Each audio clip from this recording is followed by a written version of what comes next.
Pinunan ng Commission on Audit o COA ang paghawak ng pondo ng Office of the Vice President. Kulang daw sa mga kaukulang dokumento ang ilang programa nito.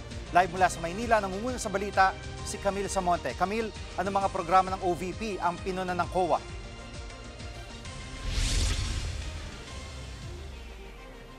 Jiggy, isa sa mga pinunan ng Commission on Audit ang programang Magnegosyo Taday ng Office of the Vice President. Yan yung programang nagbibigay ng cash grant para maging puhunan sa negosyo ng mga kababaihan, kabataan, mga miyembro ng LGBT+ at iba pang sektor.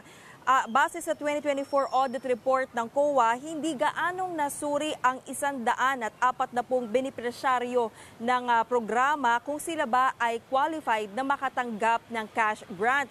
Paglabag daw ito sa manual operations na mismong OVP ang bumuo. Sinita rin ng COA ang kakulangan ng dokumento sa pamamahagi ng welfare goods na nagkakahalaga ng mahigit 110 million pesos. Hindi raw nagsumite ng verified master list sa mga benepisyaryo, situation report at mission order ang OVP para rito. May accounting error din na ipinunto ang COA. Sa financial statement, nakasaad na 3.9 million pesos na halaga ng laptops ang nakuha ng OVP, pero hindi pala yan mga laptop kundi photocopier. Jiggy?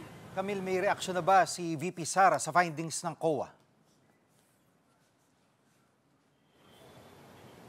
Jiggy, wala pang reaksyon si VP Sara mismo, pero may paliwanag naman yung kanyang tanggapan tungkol sa mga laptop.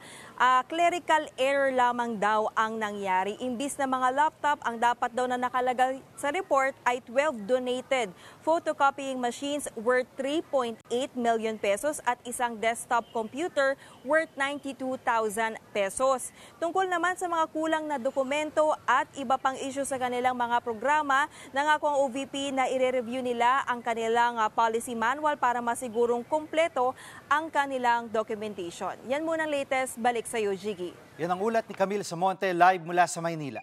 Mga kapatid, Jiggy Manikad po. Pagdating sa mahalagang balita sa loob at labas ng bansa, dapat una sa lahat, mag-follow at mag-subscribe na sa social media pages ng News 5.